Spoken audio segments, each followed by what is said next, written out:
Good morning बच्चों। शुरू करते हैं जयशंकर प्रसाद द्वारा रचित प्रभो कविता का पहला पैराग्राफ। विमल इंदु की विशाल किरणें प्रकाश तेरा बता रही है। अनादि तेरी अनंत माया जगत को लीला दिखा रही है। यहाँ मैंने कुछ कठिन शब्दार्थ आपको दिए हैं कि विमल अर्थात स्वच्छ निर्मल, इंदु यानी चंद्रमा, अनादि यानी जिसका आरंभ ज्ञात न हो अर्थात ईश्वर, अनंत जिसको अंत ज्ञात नहीं हो जिसका, और लीला यानी खेल, नाना प्रकार की घटनाएं। जब हम इसका संदर्भ और प्रसंग लिखेंगे तो कुछ इस तरह लिखेंगे कि प्रस्तुत काव्यांश हमारी पाठ्य पुस्तक में संकलित कवि जयशंकर प्रसाद की कविता प्रभो से लिया गया है। यह कविता उनके कविता संग्रह कानन कुसुम से ली गई है और इस पद में कवि प्रकृति के दृश्यों ईश्वर के दर्शन करा रहा है। अब इस चारों लाइनों का अर्थ समझते हैं। देखिए, विमल इंदु की विशाल किरणें प्रकाश तेरा बता रही है। कवि कहता है, हे प्रभु, संबोधित किया है प्रभु को, हे प्रभु, ये चंद्रमा की स्वच्छ और विशाल किरणें जो हैं वो तुम्हारे भी प्रकाश का प्रतीक है, तुम्हारे ही प्रकाश को दिखा रही है। अर्थात चंद्रमा की किरणें तुम्हारी शक्ति और व्यापकता को बता रही है कि जिस प्रकार चंद्रमा की किरणों से संसार का कोई भी कोना अछूता नहीं है, उसी प्रकार संसार के प्रत्येक कोने में तुम्हारी व्यापकता है। तुम्हारी माया अनादि तेरी अनंत माया जगत को लीला दिखा रही है। अर्थात तुम्हारी माया अनादि तथा अनंत है। तुम्हारी जो माया है, जो संसार की रचना है, वो अनादि और अनंत है। अनादि यानी जिसका कोई आदि नहीं और अनंत जिसका कोई अंत नहीं, जो संसार को विभिन्न प्रकार की घटनाएं दिखा रही है। अर्थात प्रकृति में घट रही सारी घटनाएं और कुछ भी नहीं है, सिर्फ तुम्हारी ही सर्वव्यापिनी माया की मनोहारिणी क्रीड़ाएं हैं, यानी मन को हरने वाले तुम्हारे इस जगत में रचाए गए ये सारे खेल हैं और जिसे देखकर ये सारा जगत मनमुग्ध हो जाता है।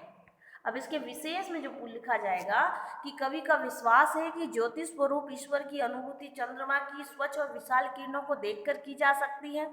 ईश्वर के आदि अथवा अंत को कोई नहीं जानता, ये बताया गया है।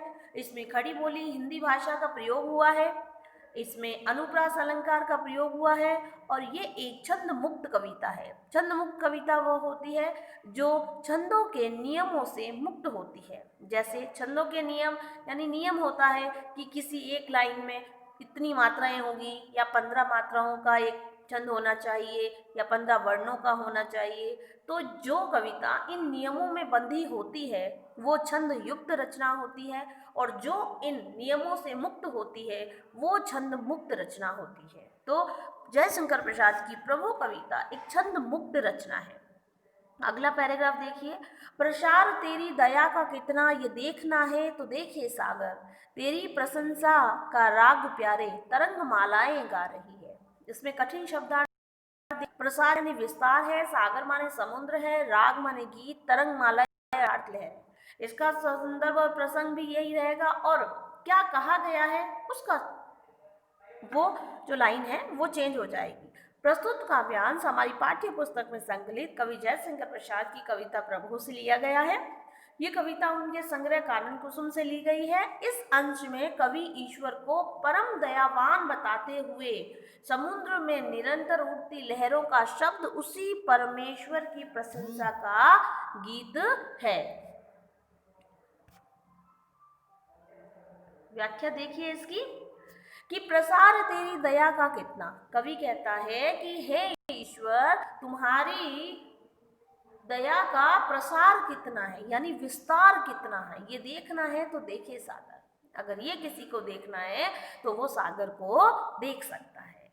कि कवि कहता है कि ईश्वर का जीव मात्र के लिए अपार करुणा से भरा है, कोई भी उसकी दया से वंचित नहीं होता, उसकी दया का विस्तार बहुत है।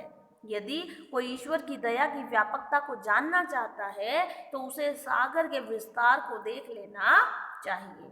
कवि कहता है कि समुद्र में निरंतर उठ रही लहरें तेरी प्रशंसा का राग प्यारे तरंग मालाएं गा रही हैं।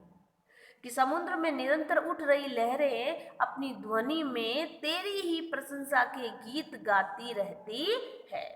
अर्थात समुद्र में उठने वाली लहरें ईश्वर के गुणों का बखान करती है। समुद्र में जो लहरें उठ रही है वो ऐसा लग रहा है मानो ईश्वर के गुणों का बखान कर रही है। इसके विशेष में देखिए, कवि ने परमात्मा को अत्यंत दयावान बताया है। उसकी दया का विस्तार विस्तृत सागर के विस्तार के समान है। कवि सागर की तरंगों में ईश्वर की प्रशंसा के स्वर सुन रहा है। इसमें खड़ी बोली का प्रयोग हुआ है, इसमें अनुप्रास अलंकार का प्रयोग हुआ है और ये एक छंद